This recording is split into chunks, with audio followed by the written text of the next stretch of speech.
Hello, everyone, and thank you for joining us today. My name is J.C. Hernandez, and I'm a tech transfer analyst at NASA Johnson Space Center. I will be your host for this NASA Technology Transfer Program webinar on the technology self-contained device isolates biological samples. Our presenters today are Dr. Honglu Wu and Dr. Yi Tseng. Dr. Honglu Wu is the manager of the Radiation Biophysics Laboratory within the Human Adaptation and Countermeasure Division at the Johnson Space Center. His research activities include investigations of the combined effects of space radiation and microgravity in cells and animals. He is also interested in technology development. The JSC Center Technology grants that Dr. Wu received include carbon nanoparticles as biomedical countermeasure against space radiation exposure, and an organ-on-chip device for investigation of drug metabolism in the microgravity environment, among others. Dr. Yi Tseng joined the Radiation Biophysics Laboratory at NASA Johnson Space Center in 2007. After postdoctoral training at Baylor College of Medicine and UT Health Science Center in Houston, Dr. Tseng became the lead senior scientist of the Bioanalytical Core Laboratories at JSC in 2009. Her current responsibility is to support the NASA Space Biology Program within the Biological and Physical Sciences Division under SMD to develop plans and strategies to engage space biology researchers and to manage space life sciences missions and grants. Following the presentation on the technologies, I'll be giving a short presentation on how NASA licenses technology to outside organizations. Before we get started, I'd like to point out that your microphones will be muted throughout this presentation. So if you have any questions, please type them into the chat box in the lower right corner of your screen, and we'll answer them during the Q&A session at the end. At this point, I'm going to turn it over to you, Dr. Wu and Dr. Tseng. Dr. Tseng, if you would just let me know when you'd like me to forward the slides, then I will happily oblige. Right. Good afternoon. So thank you, JC, for giving us this opportunity. Yes, can you just please forward to the next slide? Yeah, so this is just introduction. I think thank you for JC to introduce me and Dr. Wu. And then, yes, thank you. So just here's a background. I think everybody in this webinar definitely know that the ISS, the International Space Station, has been designated as a national laboratory dedicated for biomedical and biological research for the benefit of human health on Earth. It is essential to establish the capability, the state-of-the-art capabilities to analyze biological samples like DNA, RNA, proteins, and cells in space to understand how cells respond to the space environment. So microbial contamination, that is another concern, and infection pose a significant risk to the health of the astronaut and to the health of the hardware and structural materials on the ISS and during future missions to the Moon and Mars. So a capability to identify microorganisms in space allows effective and immediate treatment in order to ensure the crew health and the success of the mission. Yeah, next slide, please. So you can see this, this picture that actually are from the ISS sample. So this is quite an old statement in a way, but it's still the same. The primary justification for support of the ISS is its scientific and research potential. And also the same for the future commercial, space station. And then the NIH ISS program now is like cases, the National Lab NIH program focus focuses on the biomedical research on the molecular and cellular level that will use the unique microgravity and radiation environment on the ISS and resources available on the ISS to test the innovative hypotheses for the potential benefit of human health on Earth. Yeah, next slide. Then before we go to the technology development, why we focus on the DNA RNA isolation and the PCR technology, enabling PCR technology on the ISS. So I want to introduce a little bit about PCR, real-time PCR, polymerase chain reaction. The real-time PCR is not a brand new technology, as has been there for years. However, PCR, real-time PCR or PCR actually is a very fundamental technology that has been used and will be used for all the different analysis, molecular analysis, subsequent downstream analysis, like even sequencing, single cell sequencing, the microRNA sequencing, RNA sequencing, DNA sequencing, mutation detections, and you name it. So all those states of the art molecular omics technologies actually based on the PCR. We need to prepare the sample using the PCR technology. Then we can go from there to sequence the sample or to conduct the downstream analysis. So real-time PCR is one of the most sensitive and widely used instrumentations or technologies for modern molecular biology analysis, including quantifications of DNA, RNA targets. So for diagnostic applications, real-time PCR is well known, can be applied to rapid detect nucleic acids that are associated with infectious diseases and genetic mutations.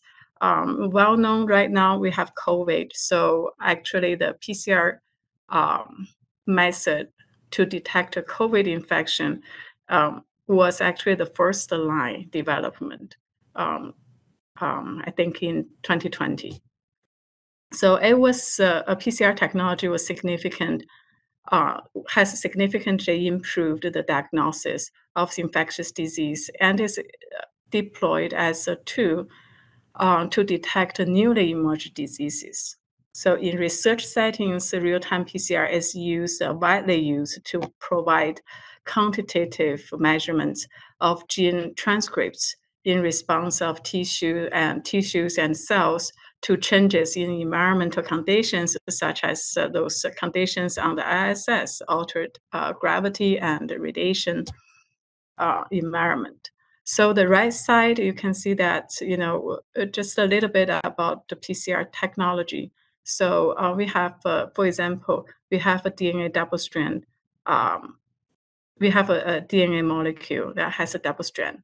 And then when you do the PCR, the first step will hit the double strand DNA, and then to separate them and generate single strand DNA. And then it has primers, specific primers to the gene target, and then the primers will bind to the single strand DNA, and then you need to add the polymerase, and then the DNA polymerase will extend the primer to completing the whole sequence, the new DNA molecule or DNA strand, and then to generate two DNA molecules. And then after that, we'll have another heat cycle, and then to separate them to start the next cycle. So each one is a complete cycle. So for example, if you have one DNA molecule target at the beginning, then after 30 cycles, you can imagine how many DNA molecules for the same target and then can be analyzed. You can be able to read the signal. So that's a very sensitive and powerful technology. Next slide, please. So applications of real-time PCR in space can be, widely used. It can be applied for many type of analyses. So, for example, to detect the infectious pathogens and environmental contaminants, to monitor the time course drug-resistant microbial and dangerous mutations, those development, and then to identify new genotypes and types of microbial and possibly new species, and then to investigate the effects of space flight factors on living organisms at the molecular level. So next slide, please. So that we can apply those PCR actually not only on the Earth, on the ISS, also on the lunar base, and even further when we go to Mars. So technical, we do have quite some technical opticals in performing real-time PCR in space. Actually, the major one is a sample preparation. So for a PCR reaction, we need about 5 to 6 different reagents, different type of the solutions. In addition to that, we need to have we need primers, we need enzymes. They kind of a different storage condition, under different storage condition. And also we need some, the way to introduce a sample. And we also need certain binding membrane to bind specifically to the molecules. So the sample preparation is a major optical. Because on the ISS or in the space for future missions, we don't have hazard-free and microgravity compatible hardware for DNA RNA isolation, especially automated one, and for the PCR preparation. So as I mentioned earlier, actually, in addition to what I mentioned, 5 to 6 reagents and, different types of the enzymes and different steps, each step also requires multiple pipetting, reagent mixing, centrifugation, disposal of hazardous reagents. And modification of the real-time PCR machine is needed to ensure proper operation in the microgravity environment. Actually, this one has been, we had already made quite some progress on the PCR machine side. So can you move to the next slide, please, JC?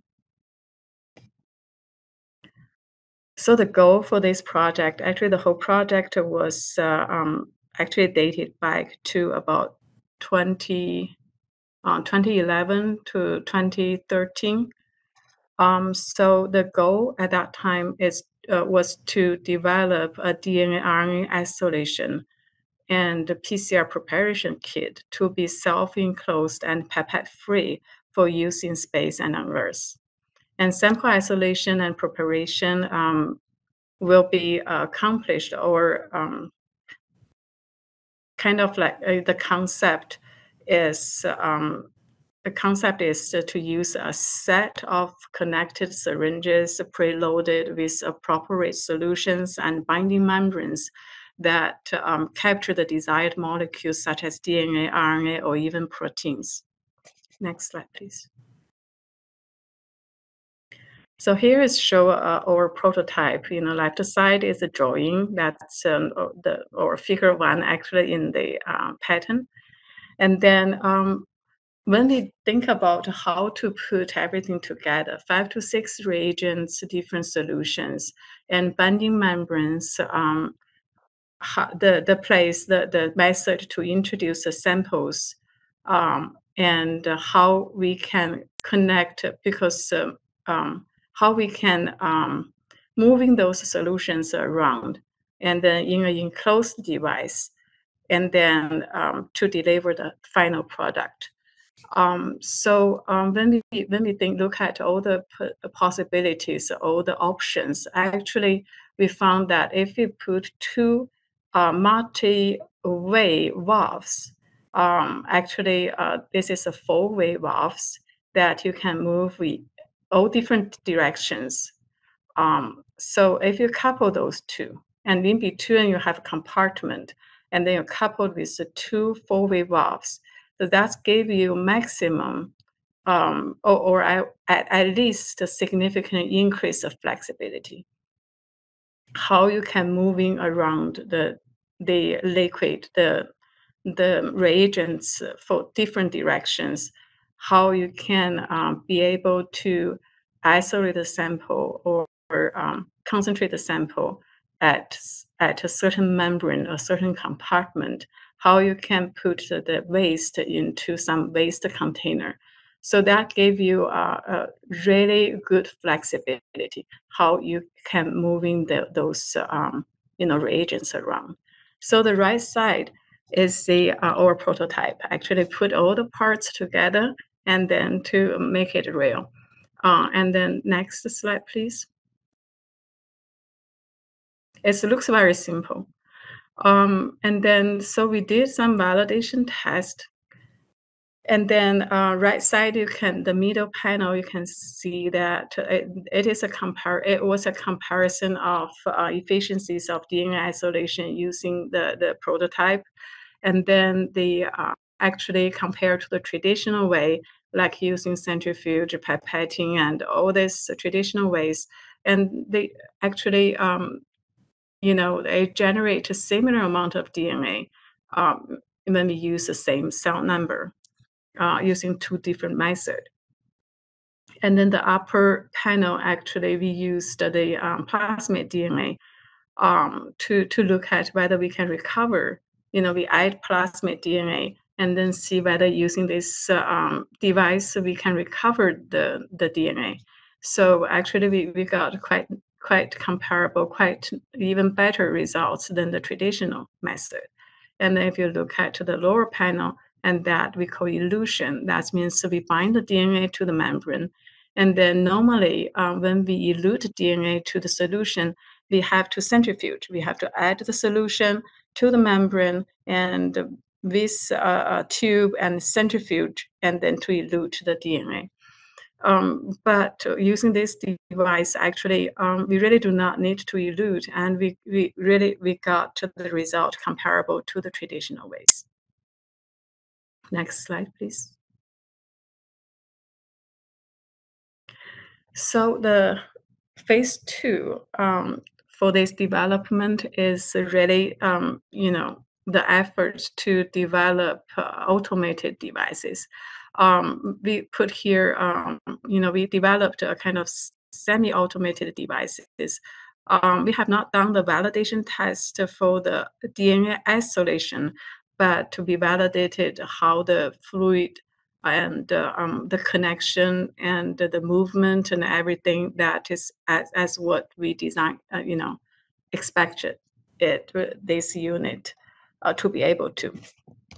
So the outcome is actually we developed this semi-automated device that potentially enables preparation, isolation, and analysis of biological samples for microgravity or some other environment, like some extreme, hostile environment, or even for military use.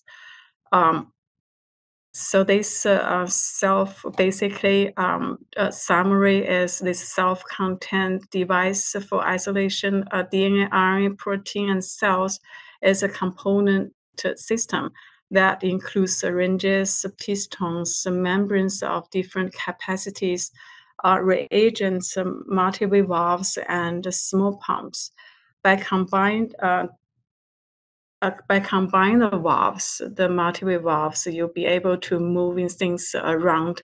Actually, gave you really maximum flexibility, expand the capability of the capability of how we can prepare the sample for space usage, space application. So, okay, go to next slide, please.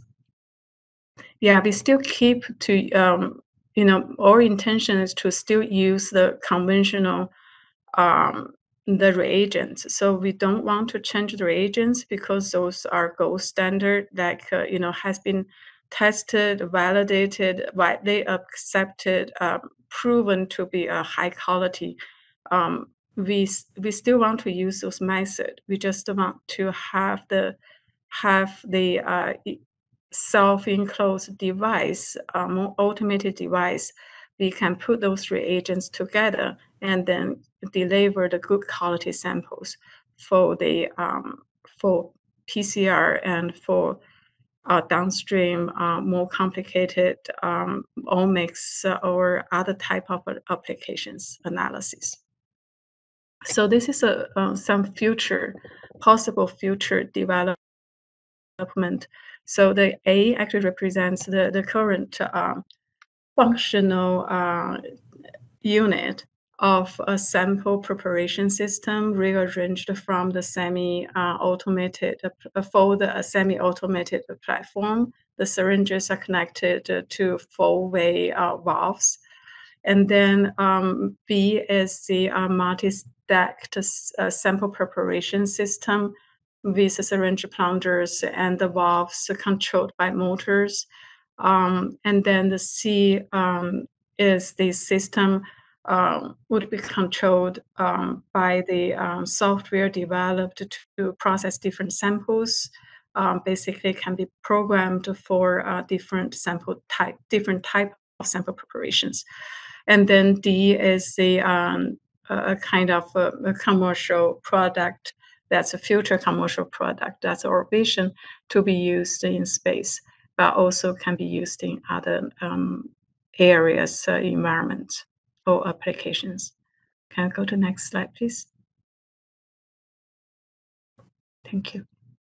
So other applications.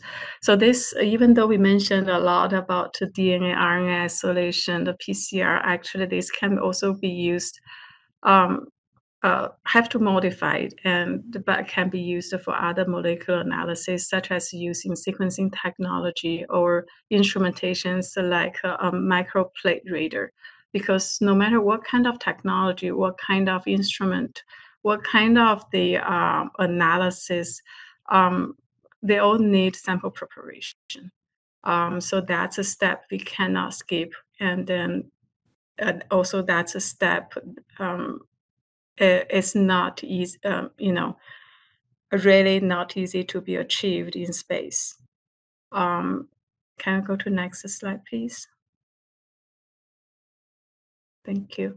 So this is the other one, that this device can be modified and used to prepare samples for in-orbit and orbit and other kind of analysis with instruments like a flow cytometer, for example, by performing immunofluorescence staining and separating different cell types.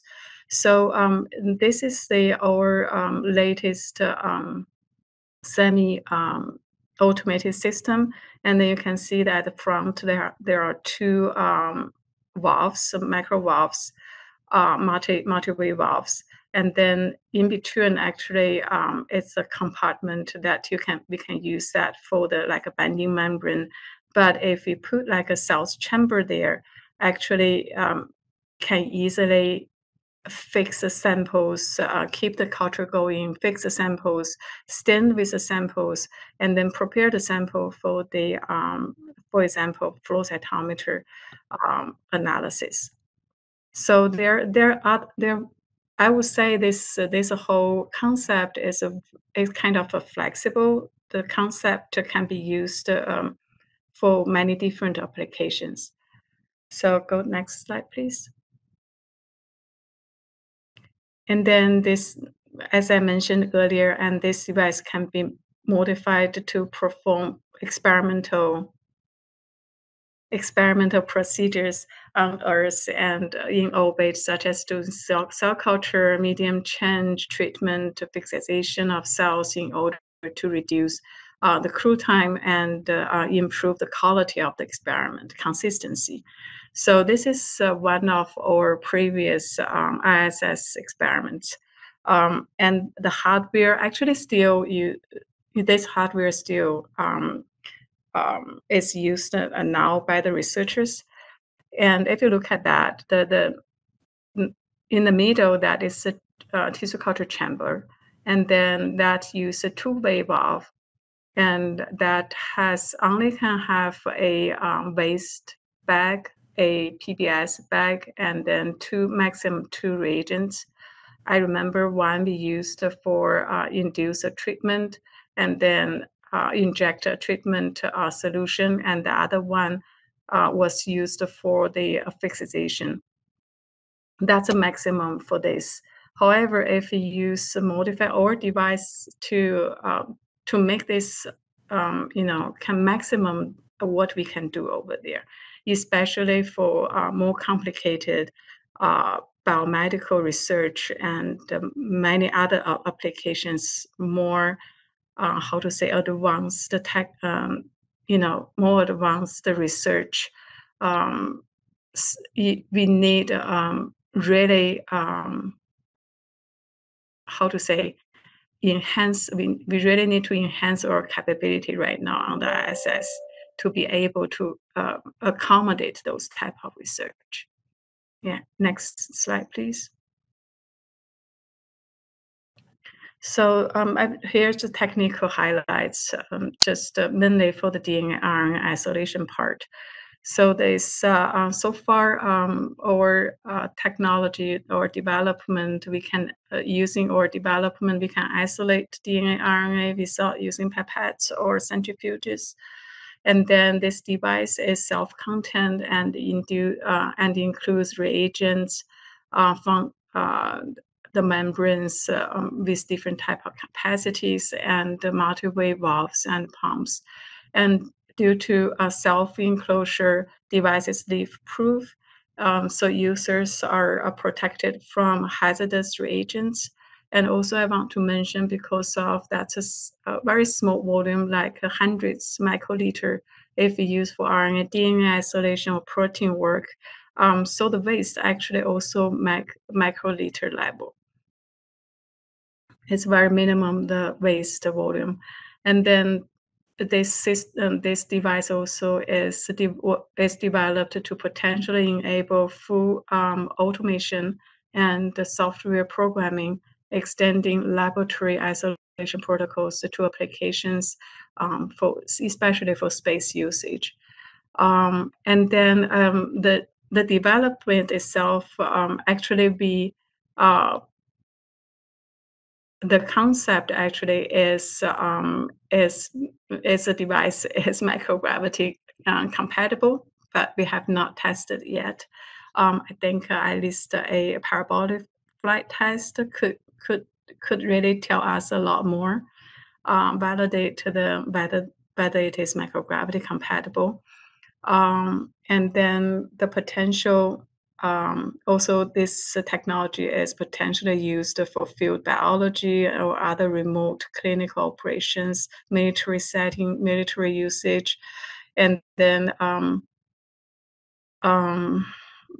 so for future development, multiple kits can be stacked to allow multiple samples to be processed simultaneously, and the system is very flexible and can be modified and used in for other existing analysis modules, instruments, and other applications. Next slide. I think that's the end of the presentation.